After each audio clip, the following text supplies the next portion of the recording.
कृष्णाय वासुदेवाय हरिये परमात्मने प्रणत क्लेशनाशाय गोविंदाय नमो नमः।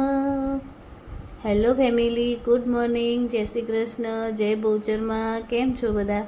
આઈ હોપ તમે બધા જ મજામાં હશો। અમે પણ બધા મજામાં છીએ અને મારા પ્રભુના ચરણોમાં પ્રાર્થના છે કે તમે ને તમારો પરિવાર ખૂબ જ સુખી હોય, સ્વસ્થ હોય અને સુરક્ષિત હોય।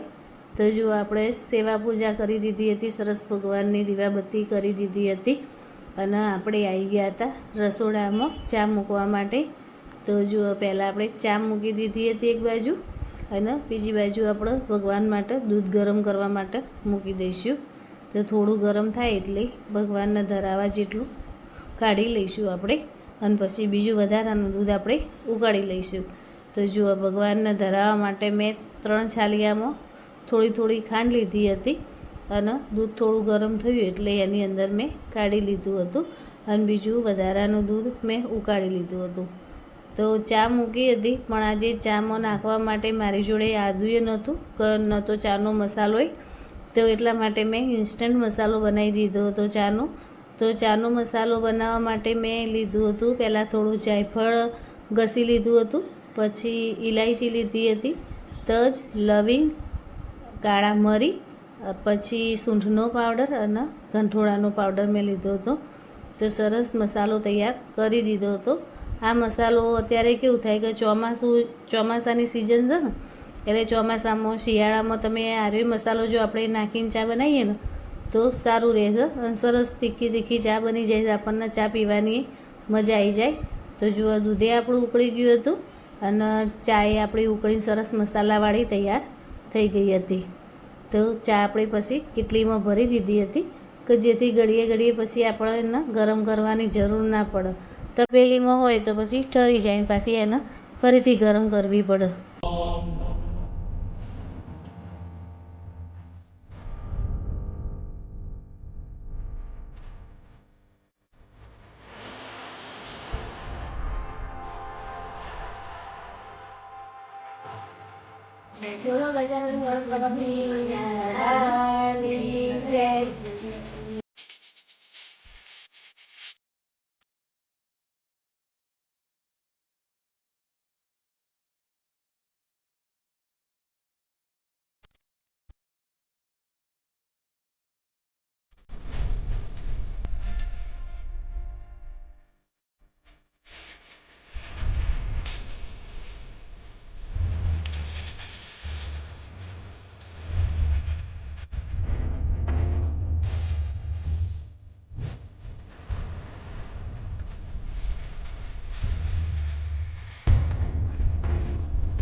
જેનું સર્જન છે એનું વિસર્જન પણ નક્કી જ છે।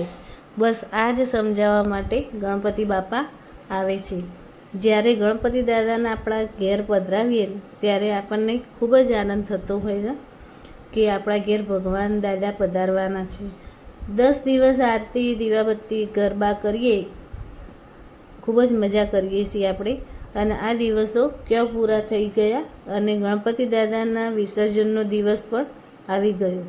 ગણપતિ દાદાના વિસર્જનના દિવસે સવારથી જ આપણને મનમાં ને મનમાં ઘણું દુઃખ થતું હોય છે કે આજે તો બાપાનું વિસર્જન કરી દેવું પડશે। આ વખતે અમારી સાથે પણ આવું જ થયું।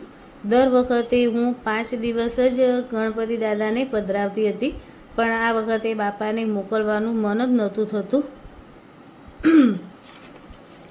ખબર જ નહીં કેમ કંઈક અલગ જ બાપા જોડે એટેચમેન્ટ થઈ ગયું હતું એટલે 10 દિવસ ક્યાં જતા રહ્યા કંઈ ખબર જ ના પડી અને બાપાનો વિસર્જનનો દિવસ પણ આવી ગયો અને આજે બાપાને 56 ભોગ પણ ધરાવવાના હતા એટલે બધી પ્રસાદી પણ લેવા માટે મારે બજાર જવાનું હતું। એટલે ગિલોડી બટાકાનું જો મેં શાક સમારી દીધું હતું અને બીજી બાજુ મેં દાળ ભાતે ચડાવી દીધા હતા કે ધીમે તાપે સરસ બફાઈને તૈયાર થઈ જશે। તો શાકનો વઘાર કરી દીધો હતો। તો શાકની અંદર તો આપણે જે રેગ્યુલર મસાલા કરતા હોય એ જ કર્યા હતા કે મીઠું, મરચું, હળદર, ધાણા જીરું અને થોડો ગોળ નાખ્યો હતો। તો બસ આ રીતે જ મેં વઘારીને એના ધીમા ગેસે ચડવા માટે મૂકી દીધું હતું. તો બે બાજુ બે ગેસ ઉપર એક બાજુ દાળ ભાત અને એક બાજુ શાકને ચડવા માટે મૂકી દીધું હતું. તો મારે બજાર જવું હતું પણ નેન્સી કેમ કે ત્યાં સુધીમાં હું થોડી ઘણી તૈયારી કેમ કે મમ્મી કરીને રાખે. મારા બજારમાં બધો ભગવાનને જે ભોગ લગાવવાનો હતો ને 56 ભોગ આપણે કરવાનો હતો તે બધી પ્રસાદી લેવા માટે જવાનું હતું. તો નેન્સી કેમ કે ઘરે હું થોડી તીખી પૂરી બનાવી દીધી હતી, પછી થોડી મેથીવાળી પૂરી કરી હતી અને મેદાનો લોટ બાંધી અને મેદાની પણ પૂરી કરી હતી અને થોડા ગુલાબજાંબુ પણ બનાવ્યા હતા. તો એણે જો લોટ બાંધીને બધા તૈયાર કરી રાખ્યા હતા.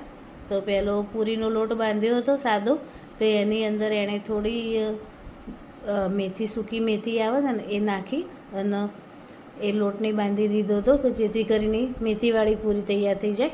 અને બીજો એક લોટ સાદો રાખ્યો હતો અને ત્રીજો લોટ એણે બાંધ્યો હતો જે મેદાની ફરસી પૂરી માટે બાંધ્યો હતો. તો જો આપણી દાળે ચડીને મસ્ત તૈયાર થઈ ગઈ છે, બફાઈ ગઈ છે દાળ. તો દાળ જ્યારે બાફવા મૂકીએ ને એ વખતે જ આપણે ટામેટું અંદર નાખી દેવાનું.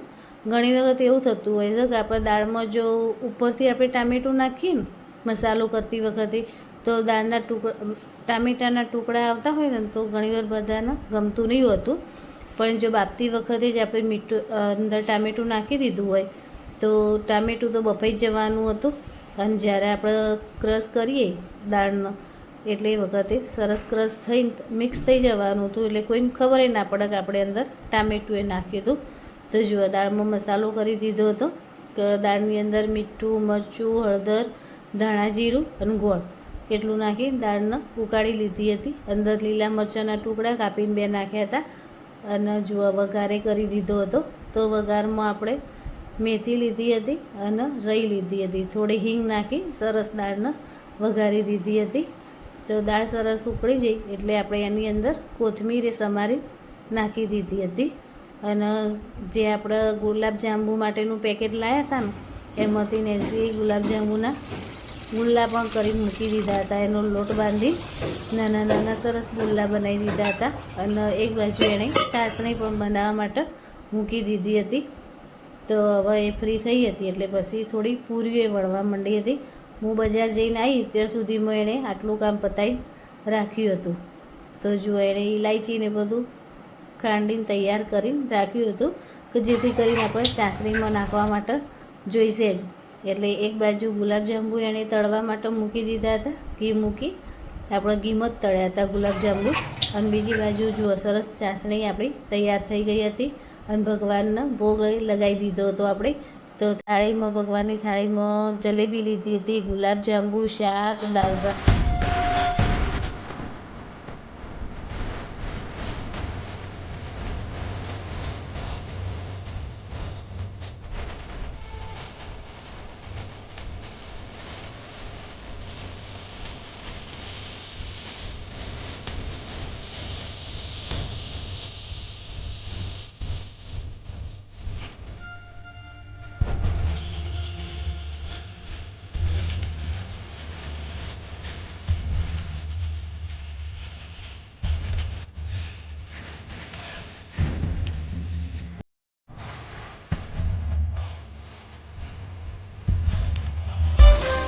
ઝૂમ ઝૂમ ઝૂમ મારી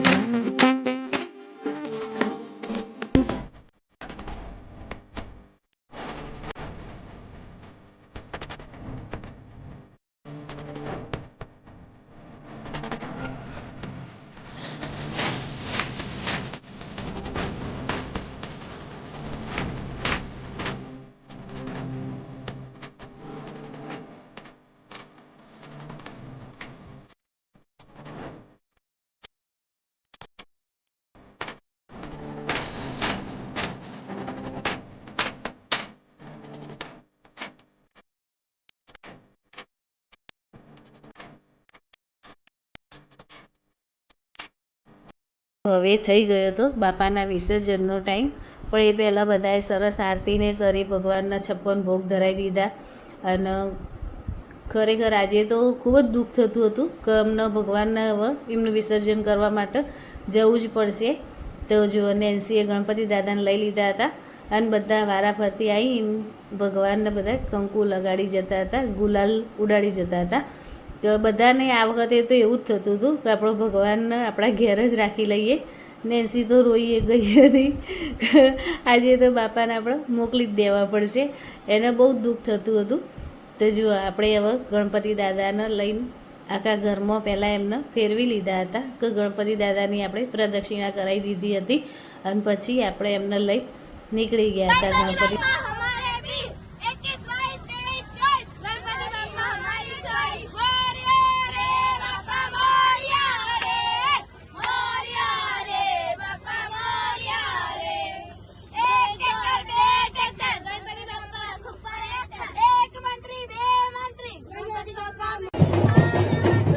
ગણપતિ દાદાને જ્યાં વિસર્જન કરવાનું હતું તે અમે આવી ગયા હતા અને ત્યાં આવીને તો ફરીથી અમે ગણપતિ દાદાની આરતી કરી હતી. અને જો ત્યાંથી જે મોટા મોટા ગણપતિ દાદા હોય ને એમનું વિસર્જન કરતા હતા. તો જ્યાં મોટા મોટા જે કુંડ બનાવવામાં આવ્યા હતા એમાં બધાએ ગણપતિ દાદાનું વિસર્જન કર્યું હતું. અને જો આપણા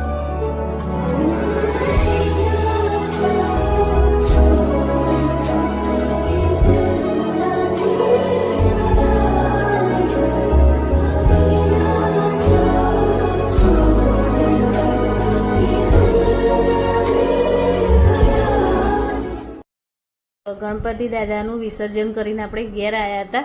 પણ જુઓ ઘરમાં તો એટલું ગુલાલ ઉડાડીને છોકરોએ આખું ઘર ગુલાબી કલરનું કરી દીધું હતું. અને ઘરમાં ગણપતિ દાદાની જે જગ્યા હતી એ તો ખાલી થઈ ગઈ હતી. પણ અમને જોઈને એટલો બધો નિસાસો પડ્યો હતો ને કે ઘરમાં અમને જવું નહોતું ગમતું. પછી છોકરીઓ આવી ગઈ હતી કે લાવ માસી તમને બધું સાફસૂફ કરાવી દઈએ. અમરી છોકરીઓ ભેગી થઈને આખા ઘરમાં સાફ સફાઈ કરી દીધી હતી. તો ખરેખર આટલા દિવસો અમારા ક્યાં જતા રહ્યા અમને ખબર જ ના પડી. ખૂબ જ મજા પડી ગઈ.